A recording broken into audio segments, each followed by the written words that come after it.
आज के अपने चैनल लकी कोचिंग क्लासेस में।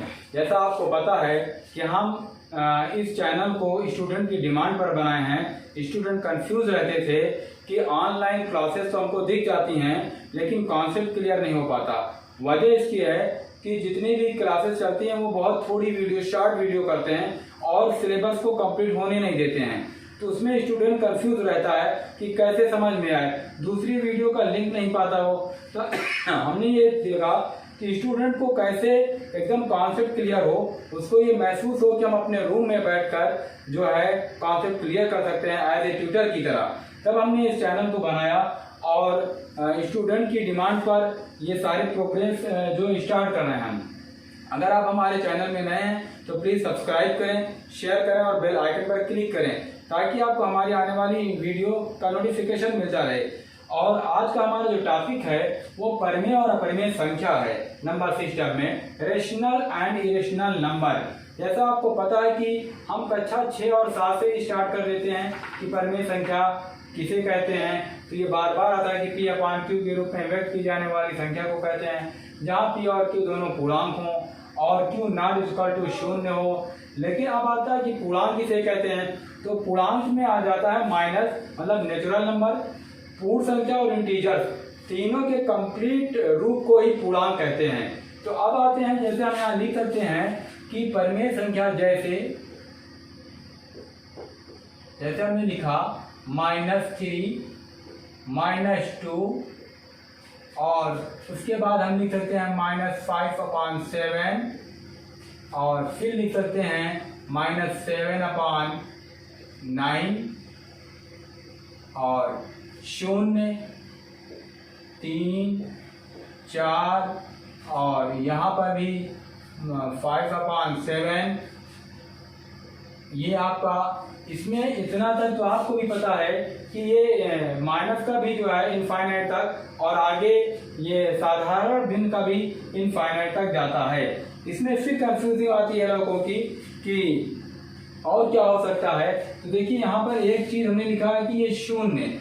अब हम यहाँ लिख सकते हैं ये 5/0, ये जो है यही अब परिमेय कहलाएगी। देखिए हम इसको काट दिए, ये नहीं होगा क्योंकि आपने लिख दिया कि ये वैसे तो 0 भी पूर्णांक है, लेकिन यहाँ पर इसलिए बार बार कहा जाता है कि Q जो है 0 नहीं होना चाहिए, भले पूर्णांक परिभाषा में है। और दूसरा चीज है, अगर हम P को 0 कर देते हैं तो ये 0/5 ये परिमेय संख्या में काउंट की जाएगी। और उसके आगे अगर हम यहाँ लिखते हैं दो परिमेय संख्याओं का जोड़, ये √4 + √9, ये भी परिमेय है। और अगर हम यहाँ लिख देते हैं √9 - √4, ये भी परिमेय है आपकी। और अगर हम लिख देते हैं √4 × √9 तो ये बन जाता है √36 और इसका जब निकालते हैं तो ये साधारण 6 बन जाता है। उसी तरह से हम यहाँ लिखते हैं √9/√4, तो ये सब परिमेय आ जाएंगी। इससे क्लियर हो रहा है कि दो परिमेय संख्याओं का जोड़, घटाव, गुणा और भाग एक परिमेय संख्या कहलाती है। ये क्लियर हुआ आपका। अब आते हैं कि शांत दशमलव किसे कहते हैं और अशांत दशमलव। अशांत दशमलव में हमारा आवर्ती तक जाएगा।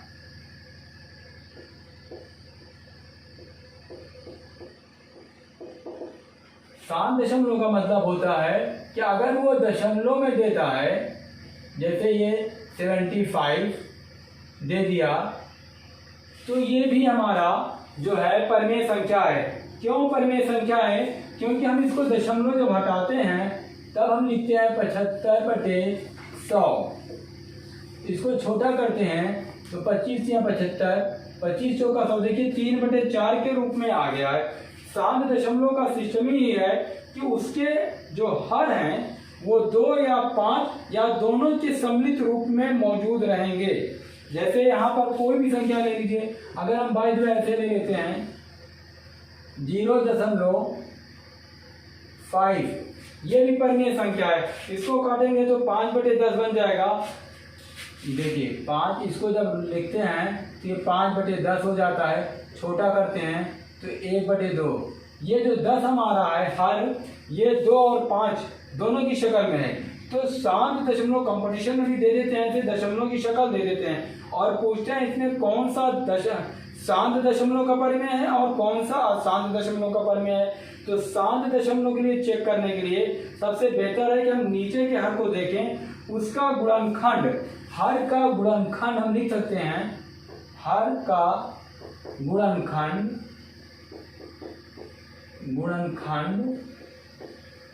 2 या 5 या दोनों, 2 या 5 या दोनों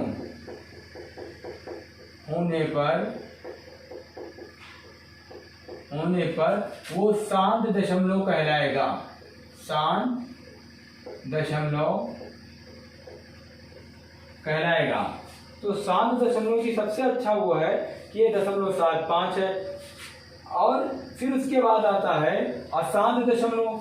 अशांत दशमलव आवर्ती होना शर्त है। आवर्ती का मतलब होता है कि हम जैसे यहाँ लिखते हैं कि 0.32132 ये आपका आवर्ती कहला रहा है। अगर हम इसको इनफाइनाइट तक भी ले जाएंगे, इनफाइनाइट तक भी ले जाएंगे, तब भी ये हमारा कहलाएगा परिमेय संख्या। ऐसा नहीं है, 2 चीजें होती हैं, एक अपरिमेय भी पढ़ाएंगे, अपरिमेय में भी यही शक्ल बनती है, लेकिन उसका इनफाइनाइट जो है अनावर्ती रहेगा, ये बढ़ता जाएगा, रिपीट नहीं होगा। और परिमेय में वो चीजें रिपीट हो जाएंगी। अगर रिपीट हो जाएंगी तो हम ये जान जाएंगे कि हमारा अशांत दशमलव का आवर्ती है। इसके बाद दूसरा आता है कि ऐसे भी दे देते हैं कि इसमें आवर्ती भी देखिए, यहाँ पर हमने लगा दिया बार का निशान। अब ये आता है कि ये क्या है, इसको हम चेंज करते हैं जब, तो ये 5/9 के रूप में आ जाता है। ये आगे चलकर पढ़ाएंगे। अभी एक शॉर्टकट जान लीजिए कि जब आवर्ती होता है तो उसको 9 से 10 से भाग नहीं देते, बल्कि 9 से भाग देते हैं। ठीक है। अब आते हैं कि जब हमारा अशांत क्लियर हो जाएगा, फिर 2 परिमेय संख्याएं चाहे जितनी निकट हों, उनके बीच अनंत परिमेय संख्याएं होती हैं।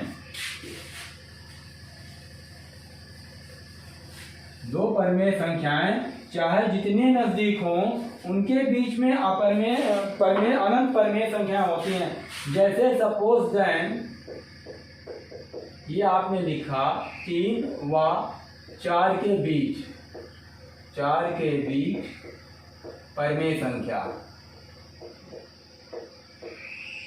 परिमेय संख्या।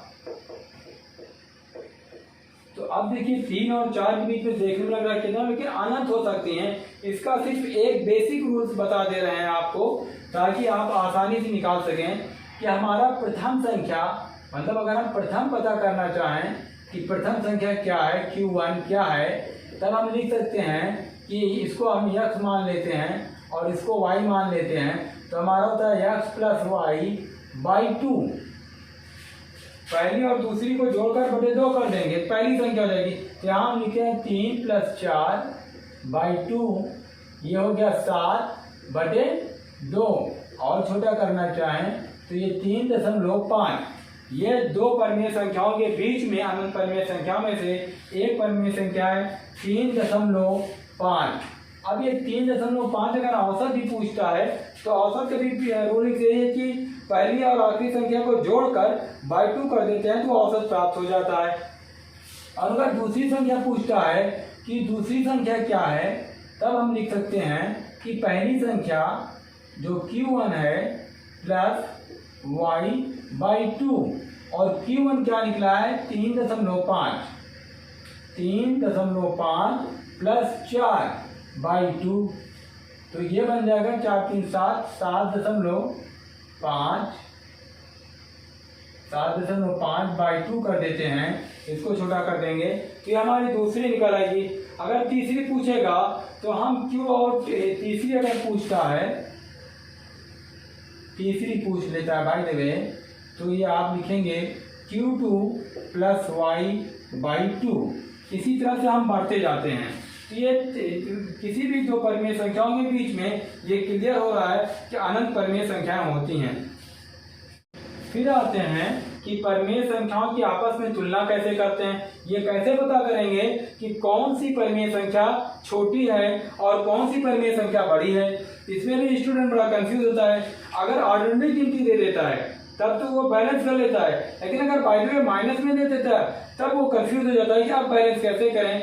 तो इसके लिए ये जानिए, जैसे 4/-7 व -3/-5 में कौन सी परिमेय बड़ी है, कौन सी परिमेय बड़ी है। अब ये देखिए 4/-7 व -3/5 में कौन सी परिमेय बड़ी है। तो इसके लिए जो पहली शर्त है कि हम हरों को धनात्मक बना लें, हरों को धनात्मक बनाएं, हरों को धनात्मक बनाएं। अगर आप धनात्मक नहीं बनाएंगे तो पूरा आंसर गलत हो जाएगा। तो आप धनात्मक देखिए, हर यहाँ पर ये तो धनात्मक ही है, ये माइनस में था, जब ये माइनस में तो हम इसे प्लस कर देंगे। तो प्लस करेंगे तो ये -4/7, क्योंकि ऊपर नीचे हम माइनस से मल्टीप्लाई किए तो ये माइनस माइनस प्लस हो गया और ये माइनस हो गया, तब हमारा हो गया -4/7 और ये -3/5 ही है। अब हम इसका दोनों का एलसीएम ले लेते हैं, सबसे बेहतर तरीका है। ये एलसीएम हमारा आया 35, एलसीएम 35 आ गया। अब ये 7/35, 5 × 20, ये -20 हो गया। और फिर उसके बाद ये 5/35, 7×3 = 21, ये -21 हो गया। ये यहाँ वाला पहला स्टेप ये है -20 और ये -21। आपको भी पता है कि माइनस में जितना छोटा होगा वो उतना बड़ा होगा, क्योंकि कम कर्जदार है ना भाई। अगर हम 20 रुपए लेते हैं और कोई 21 रुपए कर्जा लेता है तो कर्जदार कौन ज्यादा होगा, तो 21 रुपए वाला। तो 21 रुपए वाला जो कर्जदार होगा वो छोटा हो जाता है। तो हमारा ये 20 रुपए वाला ये बड़ा है, क्योंकि अभी ये कम कर्जा लिया है। तो हमारा -4/7 ये हमारा बड़ा है और -3/5 ये छोटा है। तो हमारा आंसर हो जाएगा -4/7। हमेशा अगर ऑर्डिनरी गिनती थी कोई फर्क नहीं था, क्योंकि लड़के ट्रिकी अप्रोच में करते क्या है गलती, ये यहाँ लिखते हैं 5 × 20 लिख देते हैं और 7×3 = 21। तो उनके समझ में आता है कि ये माइनस मल्टीप्लाई हो गया तो ये हो जाएगा 21, वो ऐसे करते हैं। ये समझ जो गलत है, लेकिन दिखा दे रहे हैं कि ऐसी गलती आप नहीं करेंगे कंपटीशन में, वरना आप अपने हिसाब से सही रहेंगे, उसके बाद भी गलत। गलती क्या होती है, ये 5 × 20, ये त्रिज्या गुणा करते हैं 5 × 20, 7×3 = 21, तो ये कहते हैं माइनस मल्टीप्लाई की 21 हो गया। इसका मतलब उनकी समझ में आता है कि ये -3/5 बड़ा है, जबकि रियलिटी इससे दूर है। ये आपका गलत है, ये आपका जो है ये 21 देखने में भले आ रहा है, लेकिन ये आपका बड़ा नहीं है, बड़ा ही सीन। इसके लिए पहली शर्त है कि हरों को धनात्मक बना लें। अब आते हैं कि परिमेय संख्याओं का निरपेक्ष मान क्या है। देखिए हमारा परिमेय और अपरिमेय को इसी चैप्टर में क्लियर कर देना है, कोई कंफ्यूजन नहीं, क्योंकि कंपटीशन में इतने एडवांस मैथ रखने लगे कि जितने भी हम वीडियो देखते हैं यूट्यूब पर, उसमें बहुत शार्ट पढ़ाते हैं, उसमें स्टूडेंट कंफ्यूजिंग नहीं होता है। तो हमारा ये कि हम इस चैप्टर को क्लियर करते हैं, परिमेय संख्याओं का निरपेक्ष मान। अब निरपेक्ष मान का मतलब ये होता है कि ये कभी भी ऋणात्मक नहीं होगा। पहली चीज जानिए, ये इसका आंसर हमेशा धनात्मक में आएगा। अब जैसे आता है कि ये हम लिखते हैं 3/7 ये का निरपेक्ष मान का निरपेक्ष मान।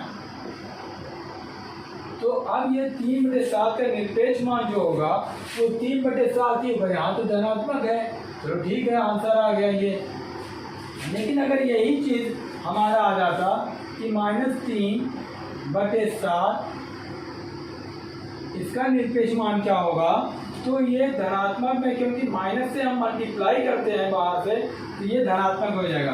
तो इसका भी जो है निरपेक्ष मान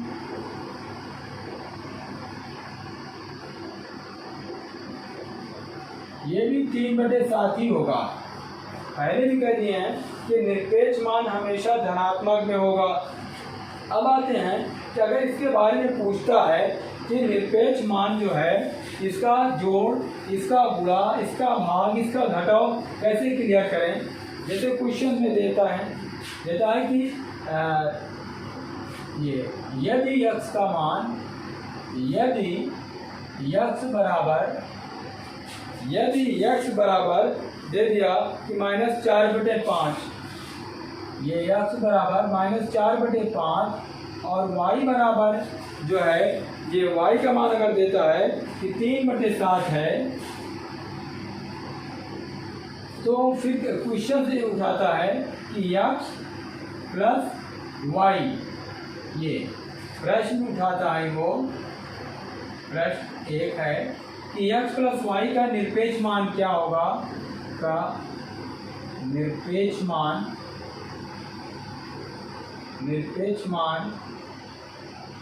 ज्ञात करो,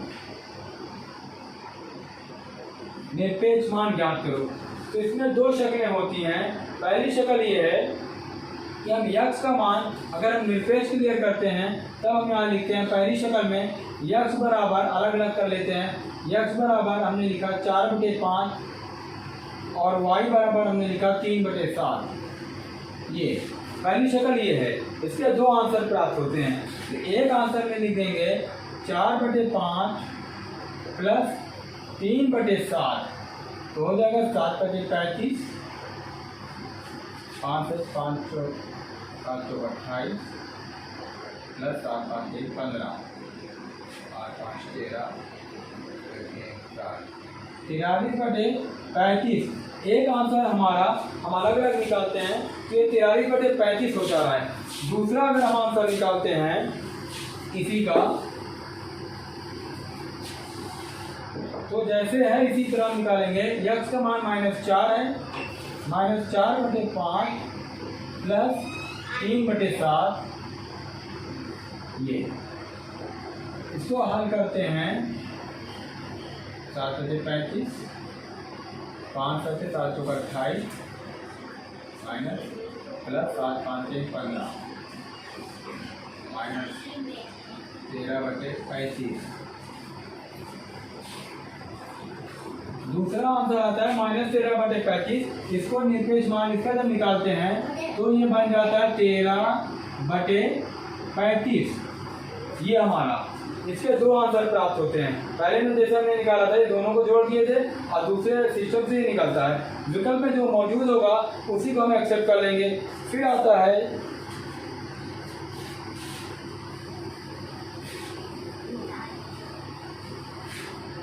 दूसरा क्वेश्चन बनता है हमारा मल्टीप्लाई के बारे में पूछता है x मल्टीप्लाई y का मान ज्ञात करिए। इसमें भी वही चीज़ आता है कि हम यहाँ अगर अलग अलग निकालते हैं तब हम लिख सकते थे x का मान 4/5 मल्टीप्लाई 3/7, 4 के 12 और 7/35। मल्टीप्लाई में एक ही आंसर आता है, क्योंकि अगर हम इसको अंदर भी करेंगे तो -12/35 आता है और फिर अलग करते हैं 12/35। सिर्फ प्लस में जो है उसके दो आंसर प्राप्त होते हैं। अब आते हैं भाग पर। ये पूछ रहा है कि -x भागे y का निरपेक्ष मान का निरपेक्ष मान ये पूछ रहा है। तो इसका भी हम निकालते हैं। x का मान अगर निकाल लिए हम 4/5 डिवाइड 3/7, ये आपको पता है कि हमारा चौथा स्टेप है। हम लोग कंपटीशन में क्या करते हैं, 4/5 मल्टीप्लाई 7/3 कर देते हैं। क्योंकि ये 3 यहाँ आएगा, 7 यहाँ, तो 7 ऊपर चला जाएगा, तो सीधा गुणा कर देते हैं, तब हमारा आंसर हो जाता है 7 चौक 28 बटे 5 नहीं 15, 28 बटे 15 हमारा आंसर हो जाता है। ये हमारे परिमेय संख्याओं के सारे इसमें कॉन्सेप्ट को हमने क्लियर कर दिया है। फिर आते हैं कि अपरिमेय संख्या किसे कहते हैं। तो आपको भी पता है कि वो सारी संख्याएं जो परिमेय नहीं है वो अपरिमेय हो जाएंगी, ये तो क्लियर है आपको। इसमें थोड़ा सा आता है कि अपरिमेय की पहचान कैसे करेंगे हम। अपरिमेय संख्या, अपरिमेय संख्या की पहचान कैसे करेंगे। तो ये करड़ी में अगर है, जैसे ये √2, √3, √5, ये हम इस पर धन लगाते हैं सिंबल, हम इस पर लगाते हैं जो है स्क्वायर का सिंबल, मतलब 2 3 4 5। ऐसी संख्याएं जो पूर्ण वर्ग या पूर्ण घन में नहीं होगी वो सारी संख्याएं हमारी अपरिमेय होंगी। अगर बाई द वे पूर्ण वर्ग या पूर्ण घन में हो जाएगी तो वो परिमेय में कन्वर्ट हो जाएगी, आपको भी पता है। अब आते हैं इसमें ये देख लेते हैं कि परिमेय संख्याओं के और क्या क्या रूल्स हो सकते हैं। तो एक परिमेय और एक अपरिमेय संख्याओं के जोड़, एक परिमेय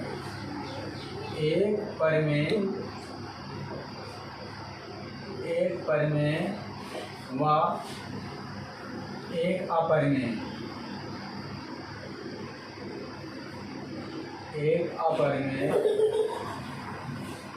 संख्याओं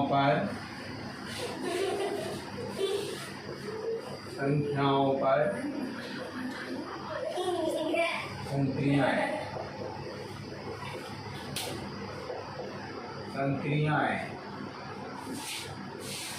ये अब आते हैं एक परिमेय और एक परिमेय संख्याओं में जोड़, घटाव, गुणा, भाग, ये सब आ जाते हैं। तब हम लिख सकते हैं, जैसे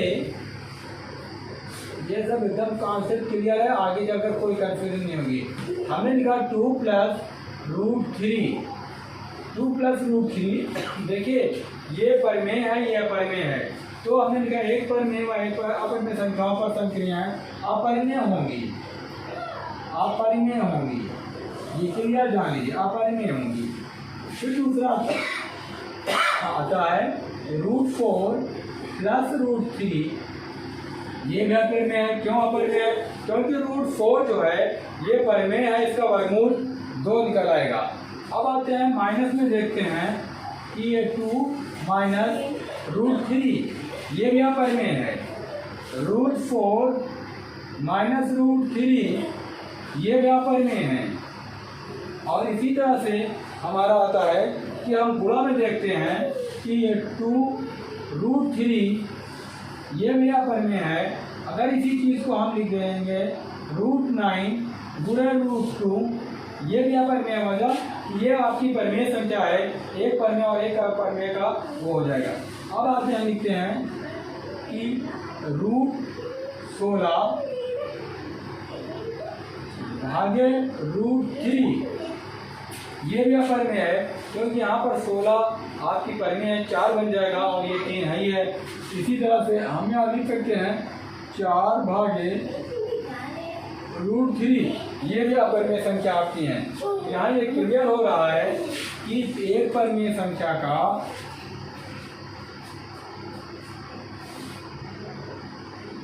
एक परिमेय और एक अपरिमेय संख्याओं के जोड़, घटाव, गुणा और भाग अपरिमेय संख्याएं कहलाती हैं।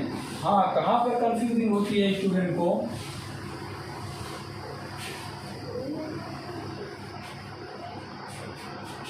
दो समान अपरिमेय संख्याओं का गुणा और भाग परिमेय संख्या, दो अपरिमेय संख्याओं का ये हम लिख सकते हैं, ये परिमेय कहलाएंगी, ये आपकी परिमेय बन जाएंगी।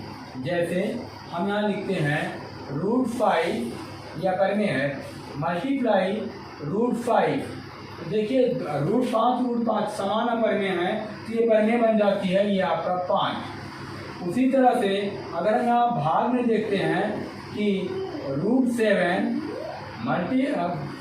भागे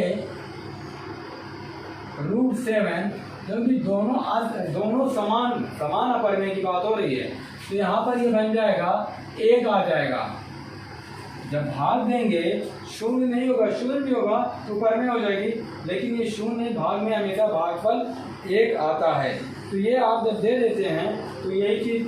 और अगर मल्टीप्लाई भाग में हम यहाँ ऐसे भी लिख सकते थे कि 3√7 भागे 2√7। अब इसको देखो, अगर हम इसको यहाँ से लेते हैं 3√7 बटे 2√7, तो ये रूट से रूट काट देंगे और 3/2, तो ये भी जो है समान अपरमेय थी, तो समान अपरमेय का सिस्टम ही है तो वो परमेय संख्या बन जाएगी। फिर आते हैं कि अगर दो परमेय संख्याओं के बीच में, क्वेश्चन अभी एडवांस में पूछ रहा है कि दो परमेय संख्याओं के बीच में अपरमेय संख्या ज्ञात करें। जैसे एग्जाम्पल के तौर पे हम यहाँ पूछते हैं कि 2 व 3 के बीच में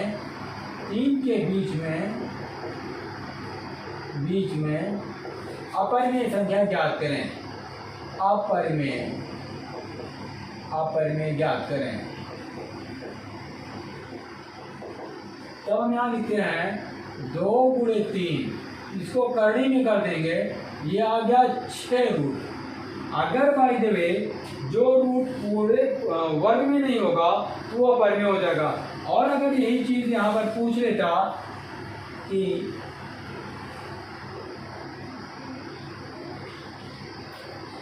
4 व 9 के बीच में, तो ये देखिए 4 व 9 के बीच में क्या होगा, 4 × 9, ये बन जा रहा है 4 × 9 = 36, और 36 का ये 6 निकल आएगा, तो ये 6 जो है ये परिमेय हो जाएगी आपकी, और ये अपरिमेय हो जाएगी।